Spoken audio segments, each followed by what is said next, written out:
Hello po, ito na po ngayon yung Holy Trinity, no? Yung binalago kanina. At saka yan na po si Papa Jesus at saka si Mama Mary. Ano ba ang nilalagay ko? Maraming nagtanong. Ito po ay ipasilip ko, pero hindi ko po lahat ipapasilip, no? Yan. Ang poder po na ating, ang poder po ni Mama Mary. Hanggang ulo po yan. Hindi ko po lahat ipapakita, no? Hanggang ulo at hanggang paa at hanggang sa palad, nandyan yan. At yan din po ang yan. At yan din po ang kapamagna. Nangahulugang dakilang balabal. Ito ay magagamit na puder, animasula. Ang mga ito ay susi ng ganyan. At ang sabi niya dito, yan,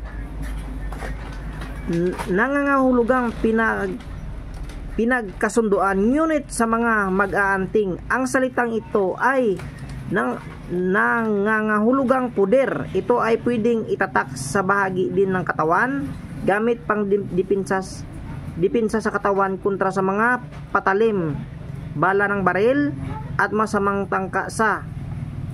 Yan ang sabi niya. Ay nasulat ang mga sumusunod na salita, yan, sa kanang tainga, sa kaliwang tainga. Ito po ay ito po ang poder ni ni Mama Mary. Yan po ang kanyang poder. Poder niya po yan. Yan po ang nilalagay po natin. At saka sa ulo. Ang mga ginagamit po ni Kabiboy ng mga dasal, pasensya na kayo, maduming ating kamay. Ang mga gamit po ni Kabiboy ng mga dasal, ito po talaga ay mga putian. Mga dasal na ito ay mga putian.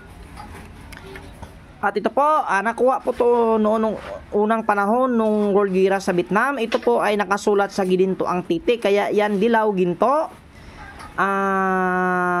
Ito ay lahat po ng binigyan ng mga dasal na ito nung gira sa Vietnam, sila po ay umuwi na walang pinsala sa katawan. Kaya maging babae man o lalaki nung unang panahon, ginagawa po itong anting-anting sa swerte. Yan, at anting-anting din po maging kalahatan.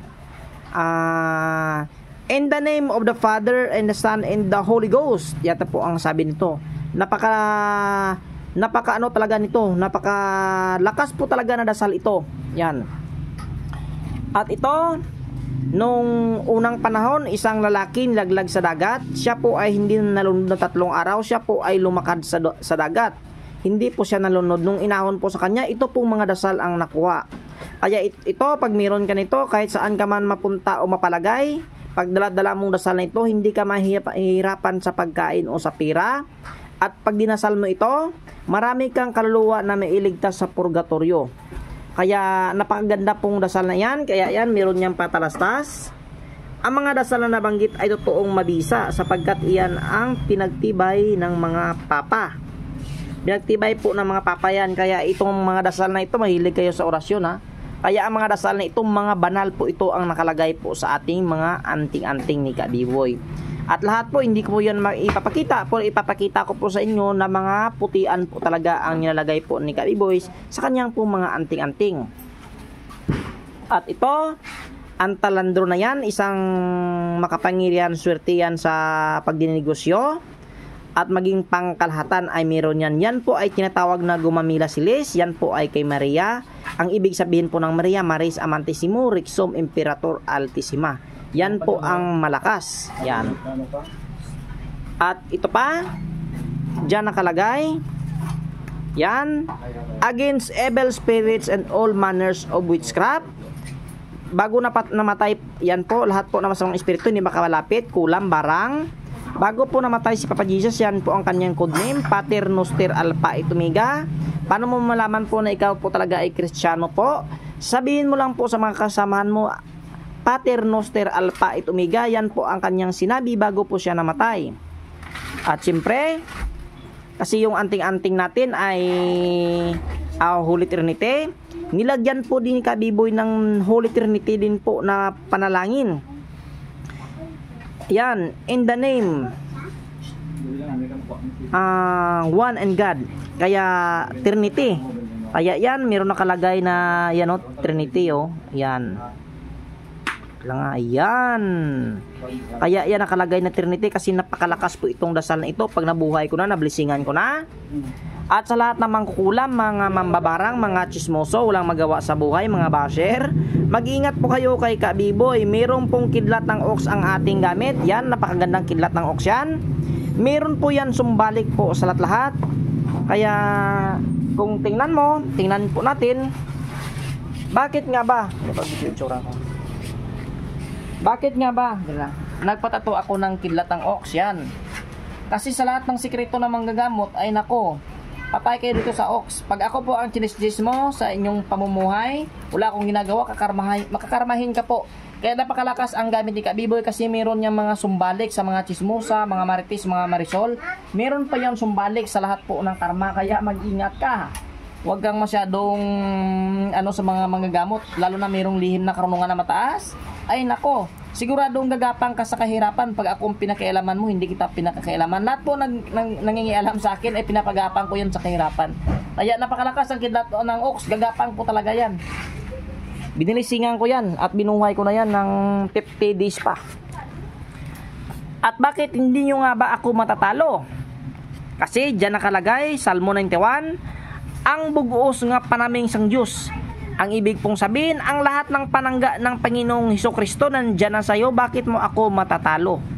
Kasi napakaputian talaga dyan ang nilalagay ko at sa hilonggo, yan nandito pa, ang buguos nga panaming sang Diyos. Sorry pala, ang Diyos aton mga ngapin o ang Diyos po atin mga ngampi. Ang isa po, ang bugos nga panaming sang Diyos o ang lahat ng panangga ng Panginoong Hesukristo na nandyan sa'yo. Bakit? Sinong matatalo sa atin? At sinong makakatalo? Kasi nga nanggaling sa Bible, ang bugos na panangga ng Panginoong Hesukristo nandyan sa'yo.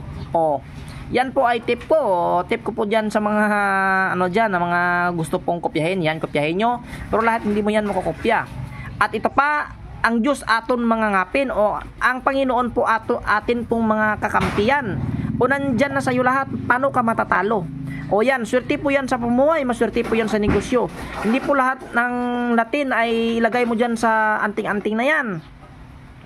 At ito pa, yan, ipapakita ko yan.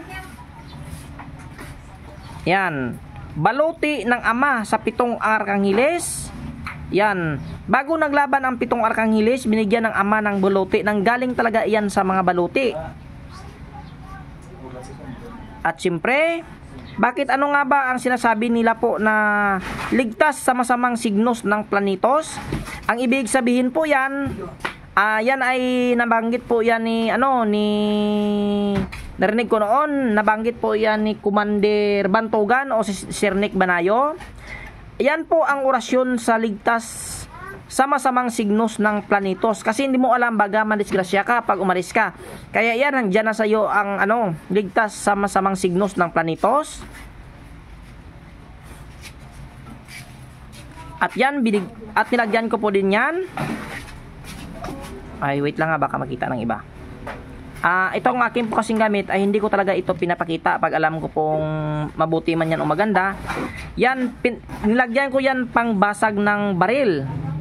Yan, pag hindi yan gagana ang mga material ko dyan, gagana po itong dasal na ito. Kaya ang ating anting pangkalahatan, pang basag ng baril, at mayroon po dyan nakalagay. Yan, ang sabi niya, Jesus de Grande. Yan, subok ko po yun ng mga pangbasag na yan kasi mayroon ako mga binasag. Ito po ay delikado po itong orasyon na ito. Wag mo itong babasahin pag mayroon kang anting-anting at saka ihipay po, mababasag po yung anting-anting mo. Kaya yan, nakalagay dyan. At tinitulan ko na lang, tinigyan ko na lang ng title. Sa itaas pala, sorry. Kaya yan, binigyan ko ng title, pangbasag sa lahat ng baril at patalim. Kasi napakalakas na pangbasag ito, masisira yung mga anting-anting mo pag ito po ang ilagay mo.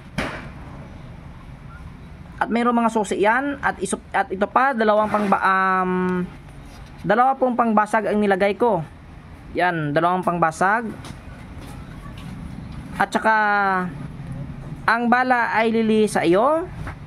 Ang orasyon, Diyos Ama, Diyos Anak, at Diyos Espiritu Santo. Yan, malalakas po ng dasal niyan. Akalain mo ha, putian yan ay ang bala ay lilihi sa iyo, Diyos Ama, Diyos Anak, at Diyos at Espiritu Santo.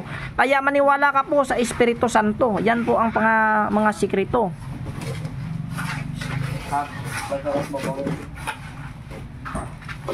At orasyon sa baril na upang hindi pumutok ay meron yan. Kaya yan po ang mga sikreto ni Kabiboy. At meron pa akong sikreto na hindi pinapakita dito, marami. Kahit pinakamataas ka pa ng arkangel, sirapin, kirubin, ay walang makahawak o tumingin o bumukas sa aklat ng Diyos. Kaya malakas pong ating gamit kasi nga ay meron ako dito na hindi pinakita.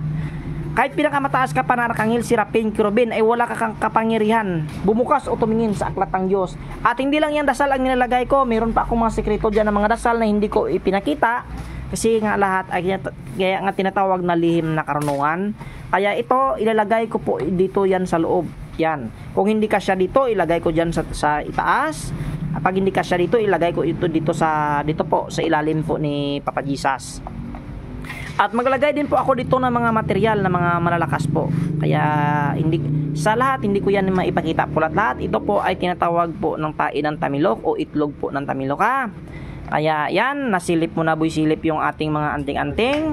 Kaya bakit nga ba sinuswerte si Kabiboy at maraming umorder? Kasi ang anting-anting po ni Kabiboy walang halong itiman, puro putian, legit po at maswerte po yan sa pamumuhay. Ito ngayon patalastas. Marami na nagtanong ng nyug na 5 ang mata. Ito po ang nyug po na 5 ang mata. Kung meron po kayong 50,000 o tataas pa dito, ito po ay ibibinta ko. Pinalimusan ko talaga ito pag kunin mo. Akalain mo 50,000 ha? O ngayon, o sa mga ano dyan, sa gilid-gilid dyan, ang katumbas po ng 5 mata ay katumbas po ng nyug ng isan. Ang ibig sabihin suntok sa buwan po. Napakahirap po siyang hanapin at kitain. Kaya yan tinatawag po na 5 ang mata. Infinito, yan ang tumitingin sa buong mundo. Napakaswerte sa pumuhay, napakaswerte sa negosyo. Kaya marami nang tumawag ngayon, bilhin po sa akin ng 15,000. Hindi ko talaga ibibigay ito. Kaya ginagawa ko itong lucky charm. Puro kung bilhin mo ito 50,000, ibibigay ko ito ang baon na ito o mas mataas pa ang offer mo sa akin. Kaya pinagkakaingatan ko po itong baon na ito. Yan. Napakaswerte po itong Trinity na ito. Dito din po ako sinwerte. At syempre, swerte po yung mga dasal na nilagay po natin. Napakabanal po yan ng mga sekreto, no? Ng mga dasal. Kaya ulit, maraming ulit salamat sa kumuha natin, Pilipinas at saka sa labas ng Earth. At ito po ay asimbulin ko na. At hanggang ngayon yan ay mayroon nagchat-chat sa akin kung magkano yan. Yan din po ay napakalakas po ng mga dasal dyan. Mayroon akong nilagay dito sa kilid yung mga sekreto ng mga dasal. Isubukan mo itong sa sapi. Nako, patay ang sapi pag hindi mo ito hubarin. Masusunog din po siya ng mutya ng bulakaw. Kaya ang ating gamit napakaswerte sa pamumuhay, napakaswerte po yan sa negosyo.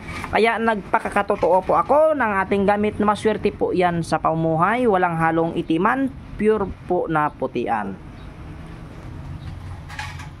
Kaya ulit sa interesado ng 5 ang mata.